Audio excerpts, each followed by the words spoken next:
Hello, everyone, and thank you for coming to today's talk on outreach. My name is Anna Volker, and I'm our outreach coordinator for CCAP in the Department of Astronomy. And today I'm filling in for Ji, who unfortunately couldn't make today's session. Today we'll have a series of talks as well as a Q&A about outreach. How can we do it? How can we incorporate it within our NSF proposals? And what local resources are available to us? We'll hear from myself as well as my student Michaela, as well as Amy, Johnny, and Patrick on their work in outreach. So to start things off, Amy, if you're online, would you like to begin as our first speaker today? I see you, but I think you're muted. Yeah. There you go. Thanks. Okay, can I share screen? Yes, you should be able to. Great.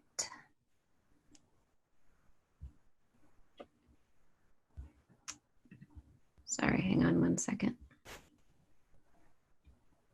No problem. I should also add, if anyone has any questions at any time, feel free to drop them in the chat or just raise your hand with the raise hand icon and we will call on you. Thanks. Okay. Which screen can you see? My presenter screen or the actual slide? It's right. Yes, we can just see your slides. All right, great. So I'm going to focus on the broader impacts part of the NSF proposals and hopefully give you some tips on how to prepare your outreach program when you're writing those proposals. So just in case you are not aware of what the broader impacts are, the proposer guide tells you that it's they want you to implement a program that's going to impact society and contribute to the achievement of the specific desired societal outcomes. So this is a wordy explanation of how I like to think about just trying to be a good neighbor. You want to create a program that will help your community and then achieve specific goals that will help the community. So there's a few things that I want to say that I think are important, and that's to be specific and be ambitious and then be creative when you're writing your proposals. So when you're being specific, you don't want to give them any reason to doubt whether or not you can implement your program. So you can do this by stating your goals really clearly and answering questions like, what effect will your program have and what resources will you use to implement your program? And then when you are trying to plan out what your program is actually going to be, you can look at what the NSF states as the societal goals and values, and then you can plan, make your plan based on that. And that will help you figure out what kind of direction that you should be going in. Be ambitious. So these outreach programs are important. They're important for the community, but they're also really important to the NSF. So you need to approach your program with this in mind. You don't want to treat your program like it's an afterthought. So you want to demonstrate that you have put thought into your program, that your program will do some actual good to your community, and it will benefit your community. So your program, the really ambitious part of it is that it's not going to be like joining somebody's star party and then that's going to be your program.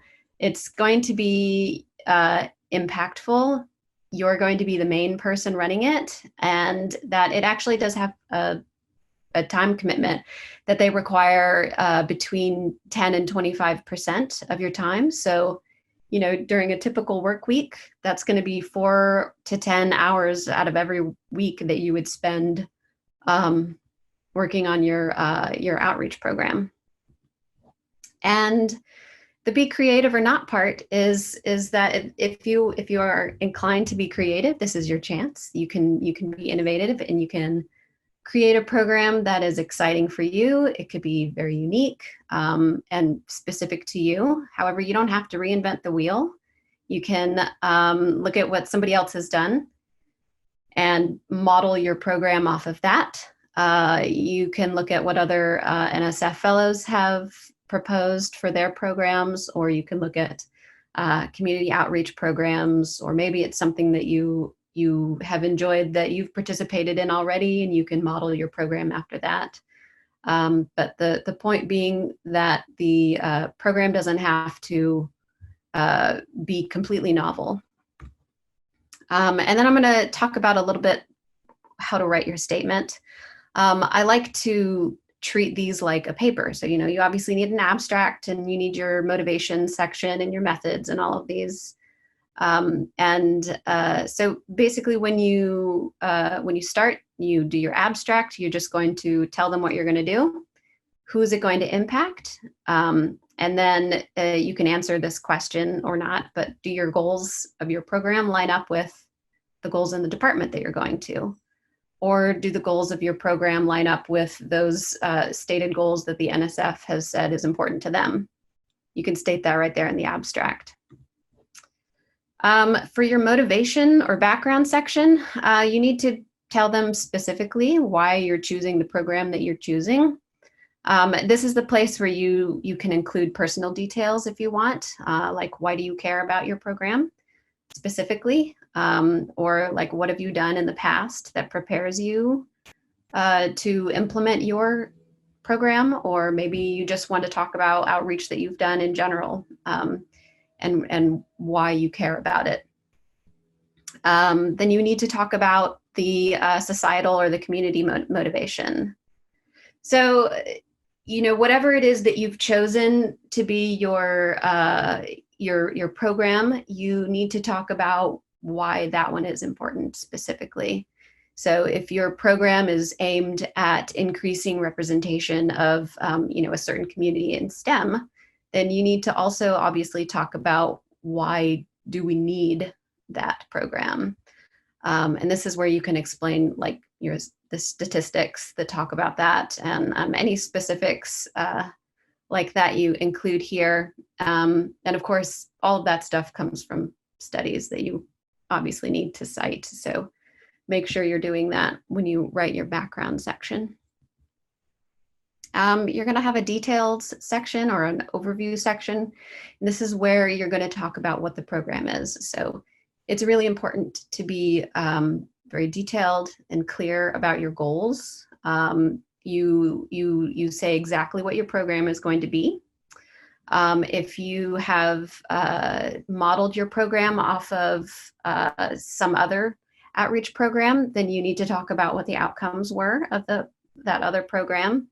Hopefully, if you decided to do that, you've chosen a program that was successful, and so you can state that here.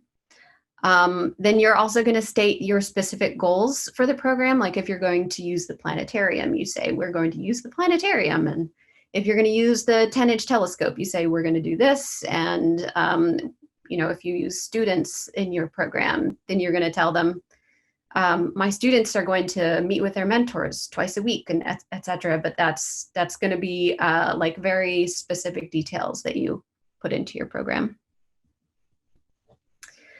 In your implementation section, you need to tell them exactly what you're going to do.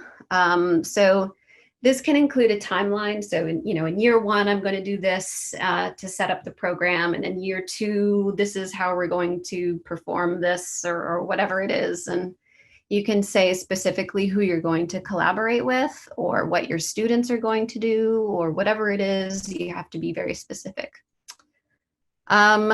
Let's see. So who will you work with at your institution or in the community that you're going to be around that will help you with your goals? So the first part of that is to ask yourself if you've spoken to anyone in the department yet that you're going to, or that you're proposing to go to. And if you have not spoken with people in that department yet, you need to definitely do that. And that will help you with this next point, where you need to work out what specific resources are available to you. So like, will you work with the planetarium director? Are you going to use the department's outreach materials? So if you're going to have a planetarium show as part of your program, or if you're going to use like the model solar system or whatever it is, you will find that out when you speak to people in the department. If you are going to do more community-based programs, then whoever it is that would be a good contact for you in the community, that's who you should talk to about these resources. And then lastly, in implementation, to talk about funds, basically, if you're going to be paying someone stipend, like an undergrad or a grad student, you need to state that clearly. If you're going to purchase materials, it could be like, your lunch the day of your program, or it could be the laptops that you're going to purchase for your students, or whatever it is. It doesn't have to be like specific dollar amounts or anything, but that you will be buying laptops, or you will be providing lunches, and you're going to use your funds to do something like that. And then you want to demonstrate to the NSF that you've thought about how you're going to measure the success of your program. So here you can be kind of creative. This is not like a one-size-fits-all kind of thing. You can look at what other people have done to measure their success, but depending on your program is going to be more specific to whatever you're doing there. So, maybe you'll do like a before-after survey.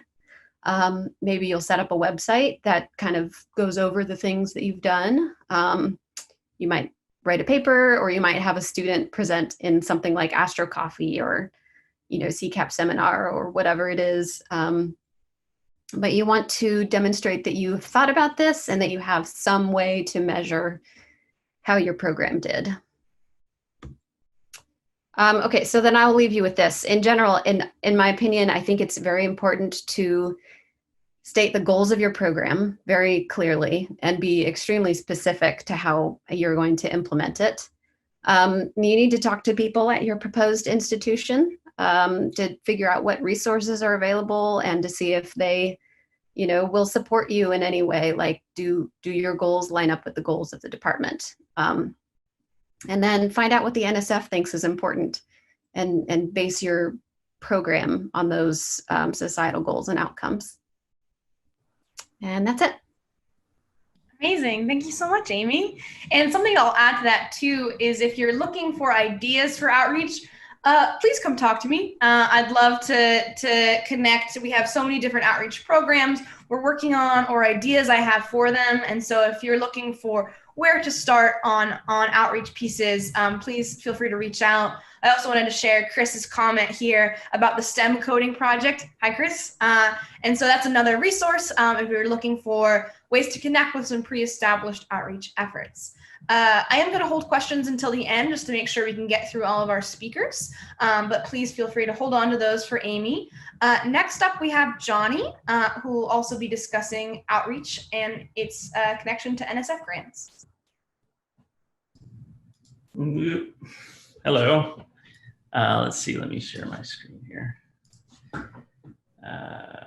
Okay, so I have a far less formal thing than what Amy just did. Wait, can you, which screen are you seeing? Are you seeing this screen? Can you see this document? Oh, okay. There we go. Okay. I don't, okay, anyways. Yeah, so I just have something more informal. Was just gonna chat a bit about my experience doing, getting the NSF and what I did for my outreach component and how I thought about it is sort of what I was going to do. Sort of, I think consistent with Amy, one of the biggest pieces of advice that I would give is to talk to your institution that you're planning on going to and see if it's possible to interface with anything that they're doing, because that sort of goes to a couple of points that Amy was making, just in that it makes it a lot more realistic that you can achieve what you're going to do. It makes it so you can be even more ambitious because you can build upon whatever programs they have going on at their particular institution.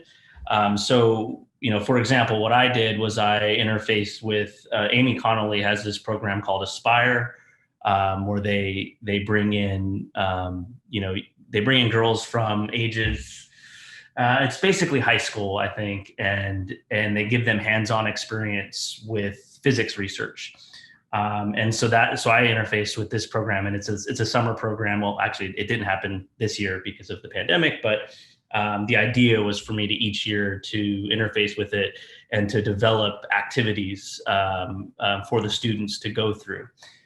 So one of the other pieces of advice that I would give is if you can think about a way to make this like, and this again speaks to feasibility and also creativity, like if you can make it related to your work or for something that you do in your own work, if you can bring that skill set to the actual outreach, that's also, it sort of makes it more credible that you can pull it off, but also it makes it more like you get sort of double utility out of doing your outreach, because you sort of are learning more about your science and how you can apply it in different ways to teach students, and sort of and particularly at the level of like high school or wherever, whatever you're focusing on. Someone's mowing the lawn. Okay. Whatever you're focusing on, whatever group of people you're focusing on.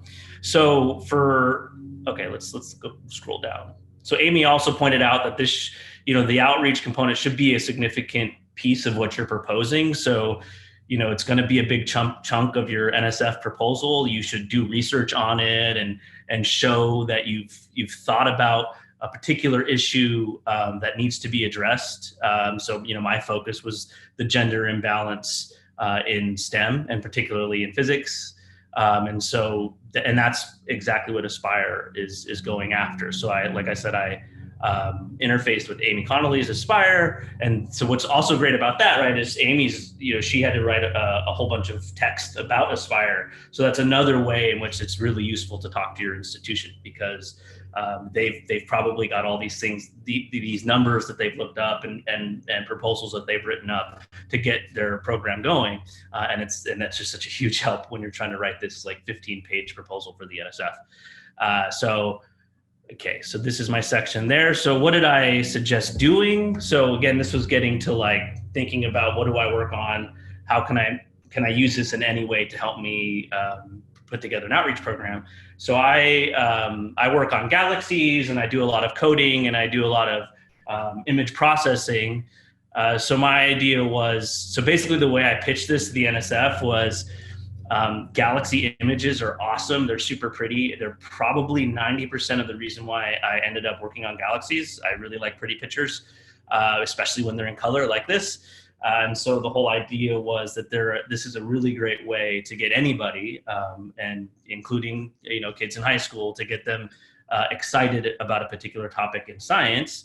And then once you hook them in, you start to do things. You can do things like teach them the code that you would need to write to interact with the images, and then also what can you learn from the images.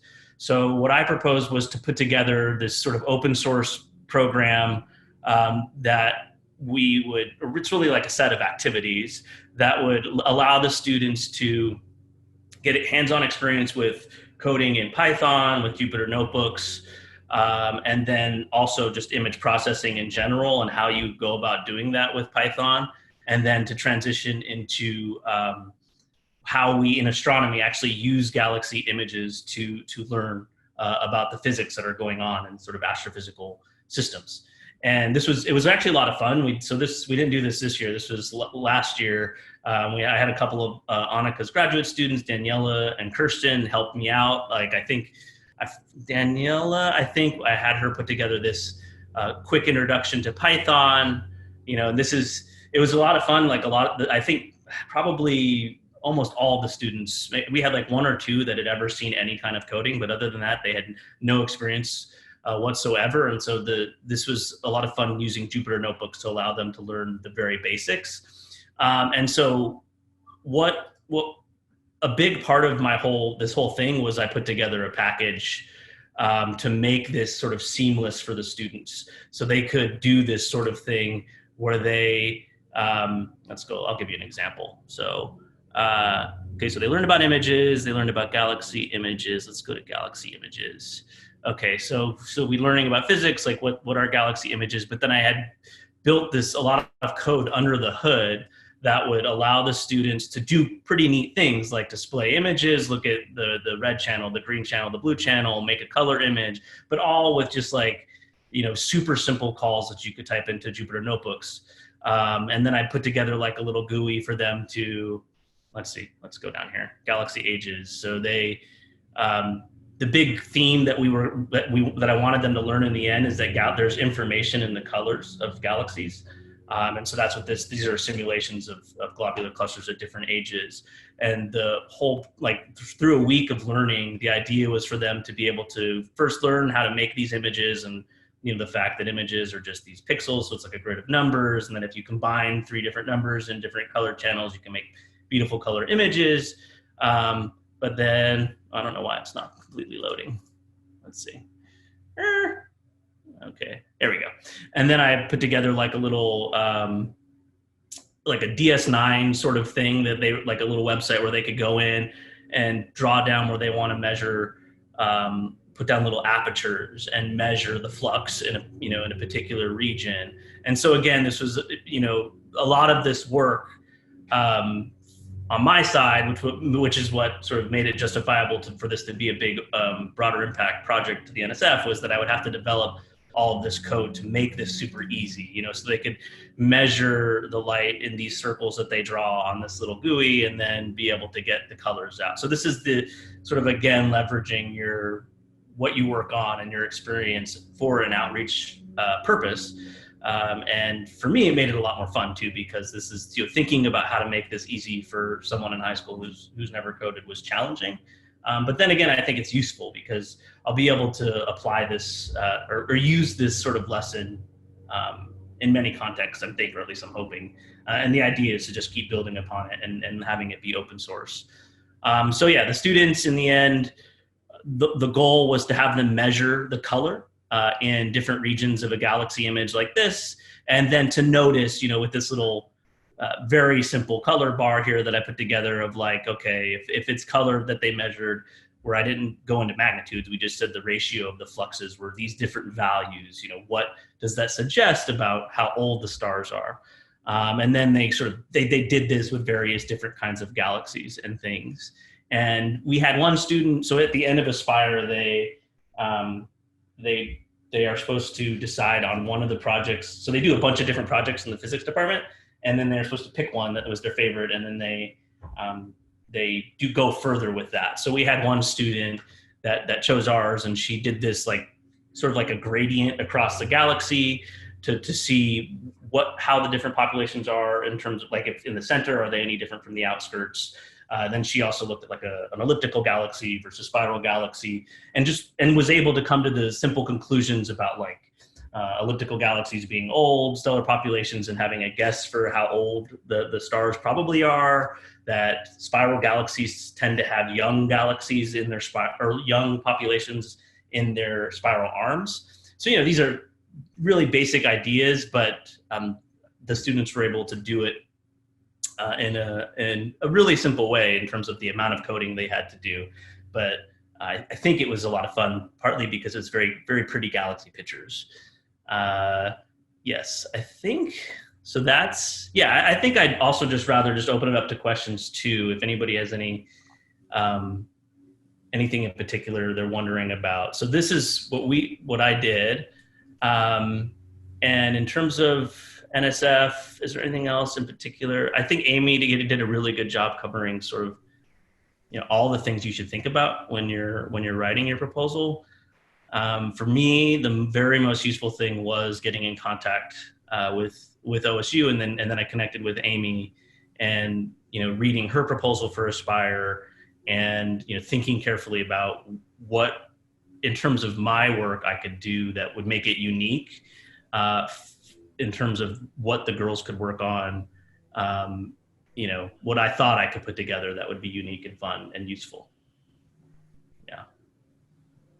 Awesome. That's it. Thank you. Thank you so much. I do want to move on to Patrick to make sure we get time to get through everyone's talks, but then we'll definitely have time at the end for any questions for any of the speakers. So Patrick, if you're ready, feel free to go ahead and share your screen. All right. Hey everyone. So my name is Patrick. Unlike Amy and Johnny, who we just heard from, I'm going to be talking about the NSF Graduate Research Fellowship. So this is a little bit different than the NSF postdoc in some significant ways and pretty similar in a lot of other ways. So I'll just keep going here.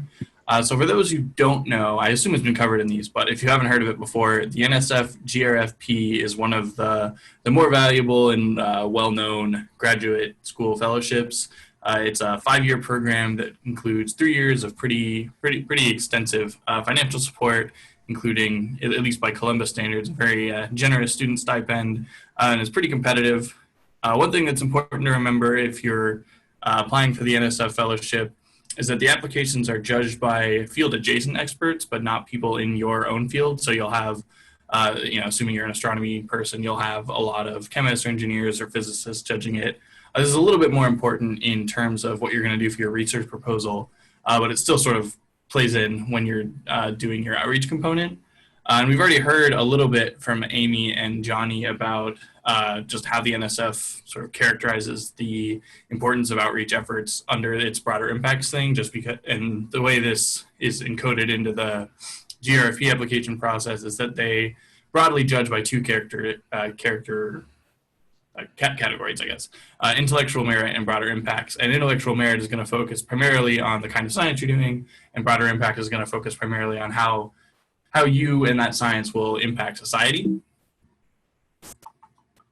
So there are a couple of specific questions to keep in mind as you think about this. These are the questions that the review panel tries to think about while they're looking at your application. So how well does your proposal advance discovery and understanding in teaching, training, and learning? How well will it broaden participation of underrepresented groups? This is a pretty important part of the mentorship component and the outreach component.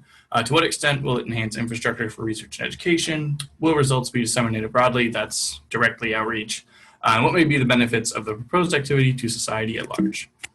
And then beyond that, there's some specific questions here. I'm not going to spend too much time on this slide. Just be aware that these exist. So if you are going to, whenever you're actually writing an NSF GRFP application, you should go look these up and try to tie your proposal to some of these specifically wherever you can. These are going to tell you the goals you want to be able to say specifically, like I'm doing this task to hit this goal whenever you're going through it. But basically they're sort of easy to understand. They're the standard, ways we want to improve academia and society stuff. Like we want to have better job diversity inclusion. We want better treatment of underrepresented individuals once we get them into academia, stuff like that. We want to be able to have better outreach.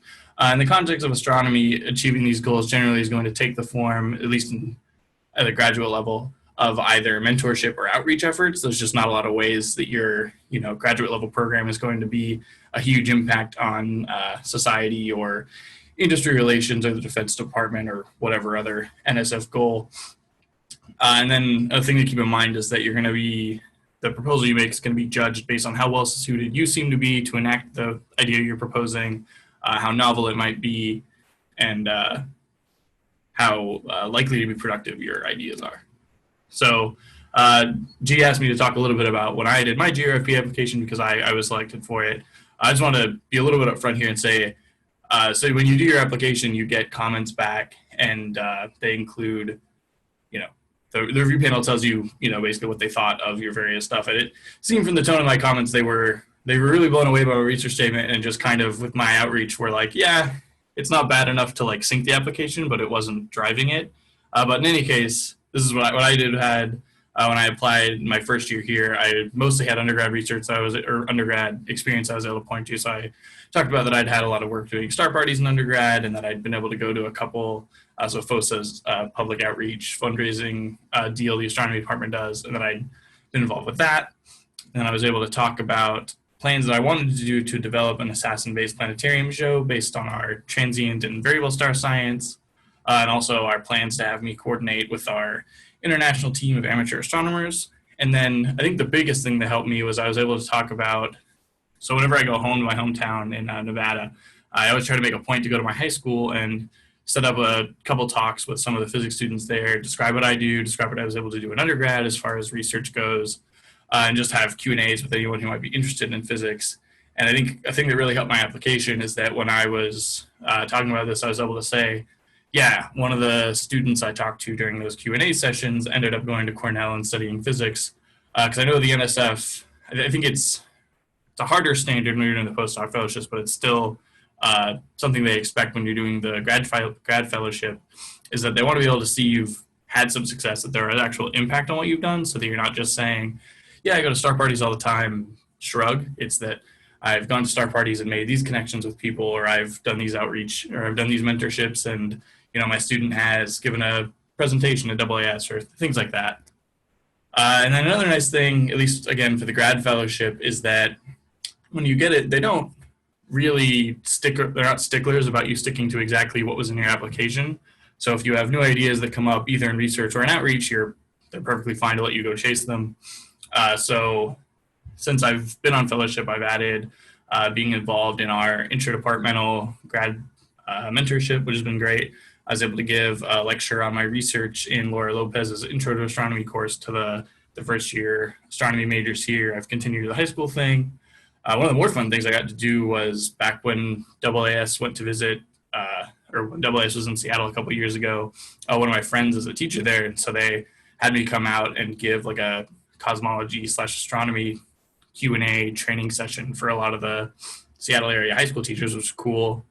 As Assassin and I have started, as I have started doing more and more work with Assassin, we've had some great press release results, which mean I got to go on radio interviews, and NSF really likes when you get to do those public outreach things, like started on NPR once, and I know my NSF compliance person was really excited that we got to do that.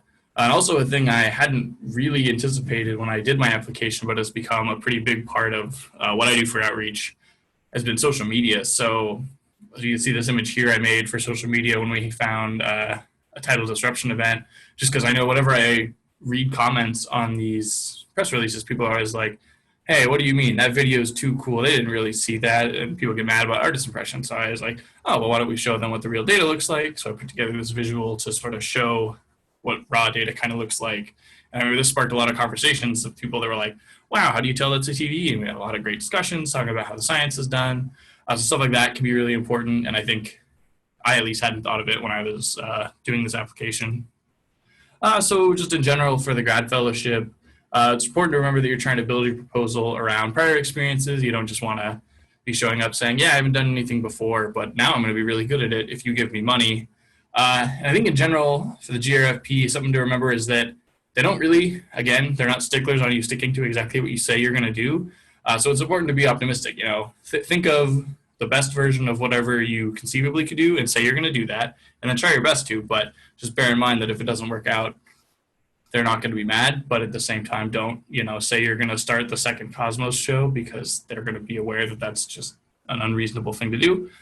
And then I think one of the big differences between the GRFP and the postdoc application is that on this one, you aren't required or pseudo required to be the person totally running your thing. So at least for mine, they seemed to be perfectly happy that I wasn't starting my own mentorship program from scratch, that I was just involved with generally existing other programs. So in the context of if you're going to apply to it moving forward, you could get involved with Polaris here, or the grad mentorship program in the Astro department, or any other wide-ranging amount of resources we have here, and just say that, yeah, I like to be involved with these. I'm going to continue doing that, hopefully rise to a leadership role, but you don't have to. I know when I was talking to people about the NSF application, the impression a lot of people seem to have is that, oh, you have to start your own huge outreach organization, or you don't have this, box checked on the application, so to speak. And it doesn't seem like that's true. I know I didn't do that, and they still gave it to me. So just, yeah, lots of stuff here at OSU. That's pretty much all I have. Great. Thank you so very much. And so I know we have talked a little bit about, connecting to those department resources. And I really like what you said about not having to build your own program from scratch and just leveraging what is already available. And so to capitalize on that, I am going to now present briefly, before we switch to the open discussion, with my student Michaela from the SERP program, about what options we already have within the department. So let me start up here for you guys. Okay, can everyone see that? Great. So we'll be discussing some of the opportunities within the department and those structured around disability access, which are all kind of encompassed by this SCI Access initiative that I began 2 years ago. And I'll be presenting with Michaela, who I'll let go ahead and introduce herself. Thanks, Anna.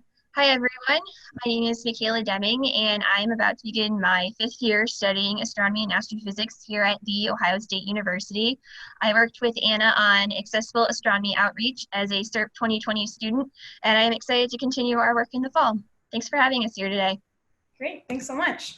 So one thing I wanted to touch on is this idea of accessibility and just give you some examples of what that can mean, what that can look like in outreach. So here's an image from the Hubble of the Whirlpool Galaxy, and this is an image that we worked with the Space Telescope Science Institute to create into a 3D model, and then we ended up doing a series of outreach events with the Maryland School for the Blind, which is where I was working at the time in the Baltimore area. And I share this just to give an example of connecting with schools and resources that are already out there. And so if you want to kind of think outside the box, there are so many organizations doing great things, specifically with connections to underserved students and using innovative approaches like tactile astronomy. So when people say tactile astronomy, that just refers to using the sense of touch to create accessible astro resources for vision impaired students.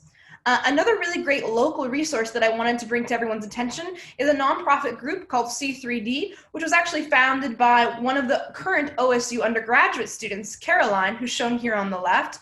And this is a group that takes requests for 3D models from blind users across the country, designs and distributes these 3D prints. And the reason I bring this up to all of you astronomers is that they get a lot of space science print requests. And so they need people to help design these models, which they then print and distribute for free to users all across the country. So this is a great program to connect with if you're interested in this connection between space science and astronomy and 3D printing and tactile approaches. And their site is c3d.org, and the email is info@c3d.org if you want to get in touch to learn more about them. I also wanted to discuss some outreach materials that don't require 3D printing but are still accessible. And this is something that was never more clear to me than when I was working in South Africa with a group of students in Cape Town at the South African Astronomical Observatory. There we did the scaled model of the solar system, which I'm sure most of you know we have here in the department, which we're lucky to have, where Jupiter is a basketball, we've got the weather balloon as the sun, and South Africa, I wasn't able to bring the weather balloon with me, so we used their merry-go-round, the school playground, to be the scale of the sun. And what really struck me is that these students, each time I placed one of the tiny Play-Doh planets in their hands, they literally squealed with joy. They literally squealed with excitement because it was the first time that this made sense. And so this is something that, as we've seen, as many of you probably use this demonstration, we use it in our classes, we use it for sighted students, and it's incredibly helpful regardless of your vision. And so that's something that's really important about accessibility, is not only do these resources include new audiences, but they help any learner. And that's, I think, a really important thing to remember when you're designing these outreach initiatives, is how can you make it accessible to more students, not only to benefit those students who are historically excluded from astronomy, but in including them, you are also helping any student get to learn these science concepts. And the other thing I want to drive home here is that this is a low-cost option. So these are things where I didn't have the department's resources, so I went to a supermarket with a piece of string, and I measured all the oranges until I found the one that had the right diameter for Uranus and Neptune. So I may have looked silly to the other people in the grocery store, but I was able to make this with household materials, extremely low cost, and it had a huge impact on these students, especially because no one had ever taken the time before to explain to them the scale of our planet and our solar system. So with that, we decided to bring folks together who were dedicated to creating these types of resources. And so, as some of you may know, we did host this very first inaugural conference, SciAccess, the Science Accessibility Conference, here in Columbus last year. And so this had 250 people and featured astronaut Anusha Ansari and renowned autism advocate and animal scientist, Dr. Temple Grandin. So for this event, we had over 60 speakers, including those keynotes, and we really started building this community of of practice around accessible astronomy and science in general. So one of the things that's special about this event is it's not limited to astronomy. And so it allows you to connect with people doing outreach in other disciplines, because it turns out there is a lot of overlap between accessible astronomy and accessible geology and chemistry, and there's people doing this work in all of these fields. So bringing them together is sort of the core tenet of this event. We were able to host it again this year virtually with astronaut Dr. Soyeon Lee, who's the first and only astronaut from South Korea. And this year, I'm pleased to say, we had 555 attendees come from 46 different nations, shown here on this map in blue. We also had participants from all 7 continents, including Antarctica, thanks to our friends at the South Pole working at IceCube doing neutrino research. So to talk a little bit more about how you guys can get involved in this and how you can leverage this for your future NSF proposals or various outreach activities, I'm going to turn things over to Michaela to talk about the next steps for these programs. Thanks, Anna. So to capitalize on the momentum of SciAccess 2020, we have created the SciAccess Working Group, an international collective of professionals interested in promoting disability inclusion and diversity in the STEM fields. It is open to people in astronomy as well as other disciplines. If you are interested in sharing your project's ideas, experiences, or resources with a larger audience, or if you are looking to collaborate on science accessibility initiatives, you can join by emailing Anna. For folks looking to engage more informally, we also encourage you to join the SciAccess community group on Facebook, a space to share science accessibility news and resources with others around the world. And you can find it by searching for SciAccess community group in the Facebook search bar. Looking to the future, we are already working on organizing SciAccess 2021. We are working with partners from the SciAccess Working Group and Geneva Lake Astrophysics and STEAM, headed by Kate Meredith, to organize the next SciAccess conference in person in Geneva Lake, Wisconsin. We are currently looking for funding opportunities and welcome any suggestions you may have. We are also currently organizing a new mentorship program between Ohio State and the Ohio State School for the Blind to begin with the new school year, which you should receive an email about from Anna later today. The program will pair blind and visually impaired high school students from across the country with undergraduate and graduate students at Ohio State studying astronomy and space science.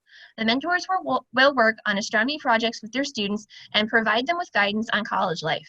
This will give the mentors experience working in inclusive teaching and outreach and let them help to provide the students the opportunity to work in a field of science that often excludes them. As the hallmark activity of the program, we will involve the students and their mentors in Gravity Spy or another astronomy citizen science project by sonifying the project's data so the students can analyze it in an accessible format. Sonification is a process that turns data into sound. Here we have one of the most well-known examples of sonified data, an audio clip from LIGO of 2 black holes colliding. And this is something I'm sure all of you have heard before, but I'll play it just for reference as an example of auditory astronomy data, and that is one of the main things we'll be using within this citizen science collaboration, as Michaela mentioned.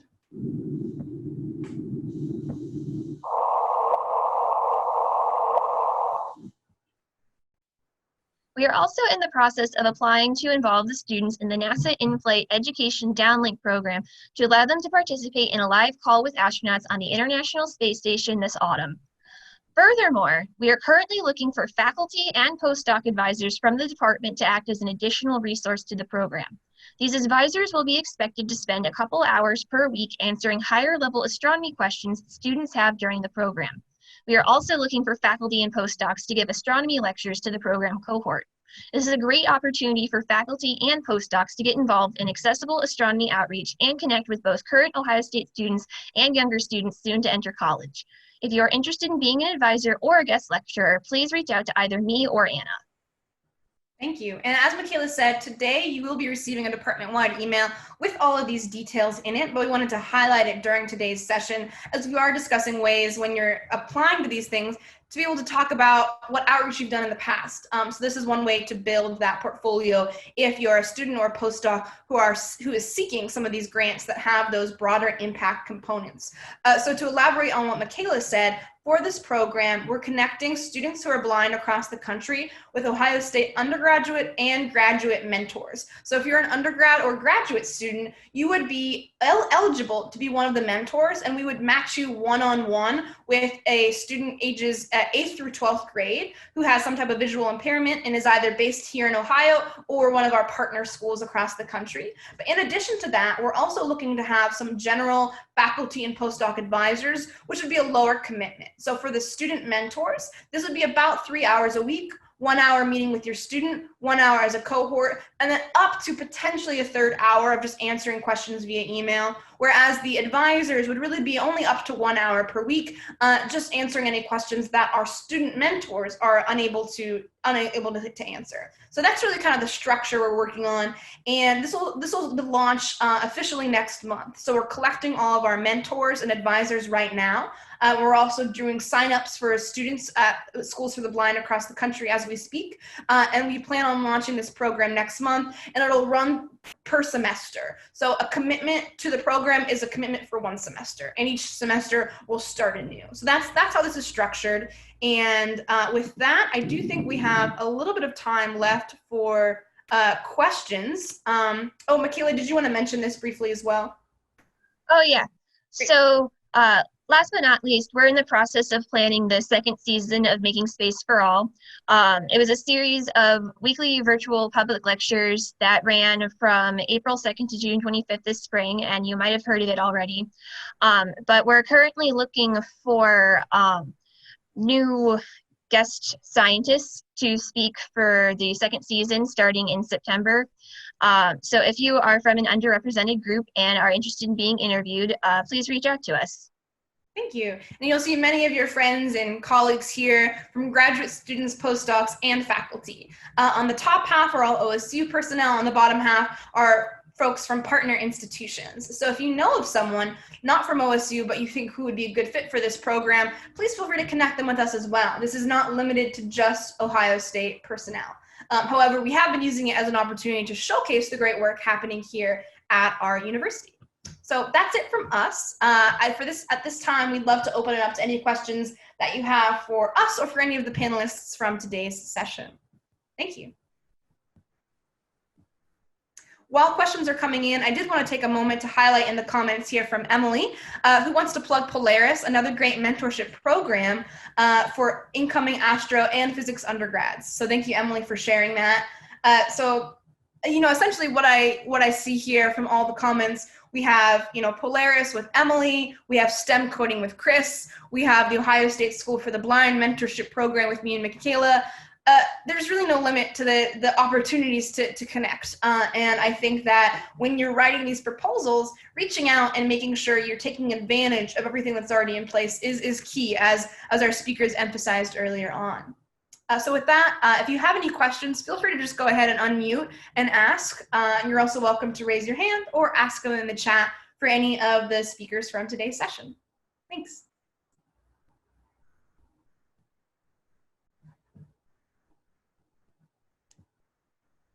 And thank you, Chris, for the black hole merger coding activity. That's really cool to see.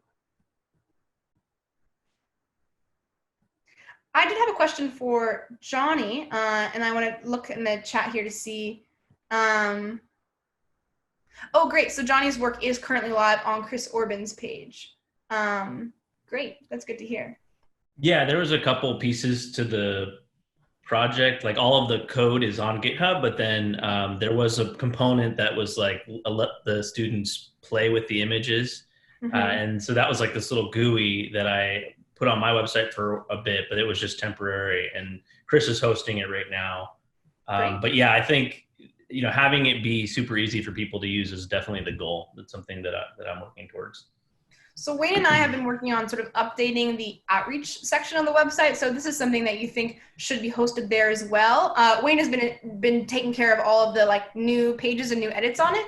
So if that's of interest, I would definitely encourage you to email me and Wayne to see if, we should add, if this is something that we should add to the department website. I'm kind of imagining if this is something that someone from another department could see and say, oh, I want to use this resource for my students. So essentially, is this something that we could give enough description to that someone could read about it and take advantage of it with their, kind of run with it.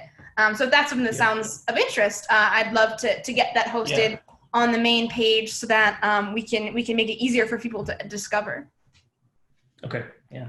Thanks. Yeah. Thank you. Yeah. It sounds like a great program. So thanks. Thank you. Yeah. I had a quick comment, if you don't mind. So the STEM Coding Project, it's more than just a YouTube channel. So I mean, I do need folks to help me make new videos and do peer-reviewed new videos. It's always good to have other people. People get tired of me after a while. But one of the strengths of the STEM Coding Project is that we have like an email list of like 500 educators, mostly physics teachers. I trained something like 36 physics teachers this summer from across the country. So if you're passionate about doing stuff with teachers in particular, because the Aspire is great, but it's mostly focused on bringing in high school students and working with them directly. If you're more excited about like teaching the teachers and having them sort of take content and the impact that they can have, that's one of the strengths that we have. I'm also plugged in with Metro High School, which is a high school that's connected to Ohio State. It's on Ohio State's West Campus. They have about 1,000 students there. I advise the coding club there. And so anybody who has a fun activity can put it in front of the coding club and sort of have them play around with it. Or at least you could before COVID. But so there's various aspects to kind of what I do. One question I had was that I seem to recall a discussion about creating sort of this summer, that astronomy was leading a summer program for underrepresented folks. There was discussions about starting that. Anna, do you know if that went anywhere? Emily Griffiths was leading this, I think. Yeah, I'm not aware of that program, but maybe Emily, if you can speak to that. That's not something that I heard about. Could you describe it maybe a little more in detail? This is not something that I'm familiar with so far. I think the original idea was to have folks stay in the dorms for a week over the summer and sort of do astronomy type stuff. And I thought it was a partnership between astronomy and physics. Oh, I think that's a great idea. I know it did not happen this summer. Right. Even if it was planning on it, I'm sure it would have been canceled with COVID. But this is the first I've heard of it. So it's something that maybe was discussed before I started the position. But I think that sounds like a really great idea for future summers. What we did run was sort of the CERP program for our students, right? But that's limited to Ohio State undergraduates. Sounds like what you're describing, we'd be bringing in students from other universities, which I think would be a really great opportunity. Well, I think it was for high school students in the area. So one thing that should be said that the people on the call should know is that the school system in Columbus is failing, like by a lot. And I mean, all the major urban school systems in Ohio, Cleveland, Columbus, and to some extent Cincinnati are not doing very well. And I think it's important to, on the one hand, you have to be sensitive because just because the school system is failing doesn't mean that what they really need is black hole merger stuff, or I don't know, whatever you want to do. But on the other hand, it's a giant failure of Ohio State that we're a world-class university sitting in a school district that is doing as poorly as it is. That's just a fact. So I think it's important to try to prioritize that as you're dreaming out outreach efforts. Thank you. So speaking of COVID, I forgot to mention that I think when you're writing proposals, it might be a good idea to put something in there that's like your if things stay as they are, or if things go wrong, here's my backup plan, basically. So right now, I know a lot of the NSF fellows are having to adjust a lot of what their proposed outreach activities were supposed to be. So, I don't know, nobody knows how long this is going to go on, but if you're writing your proposal and it's like, we're going to do all these things in person, and with no backup plan, maybe that's something that you would want to think about, like, and here's how we would do this if everything has to be online, or, something like that. Just in the state that we're in, it might be good to put in some kind of plan like that.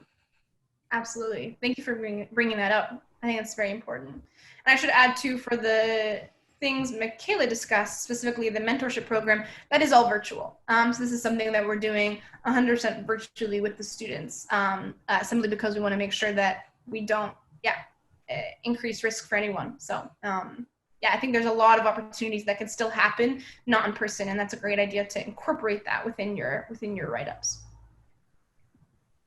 Great. Well, we're almost at 12:15, but before we sign off, are there any other questions, final comments from anyone before we close out today's session?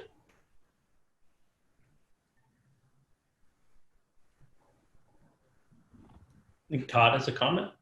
Yeah, go ahead, Todd. I was just going to make a comment just because I don't think it came up. I've actually been helping my daughter with long division while we've been here, so I may have missed it. I apologize if I did. We're working through long division. She's 10.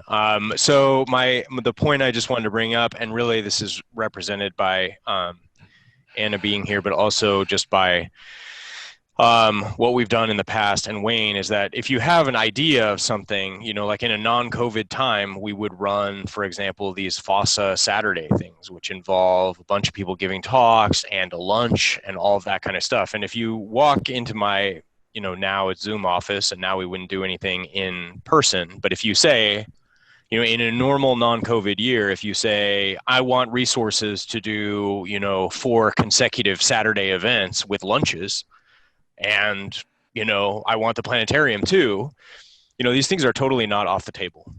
You can absolutely, and we can, and Christy and I and Wayne and Anna and various different combinations of us, it's almost like we just hit a button and that parts of that at least get done.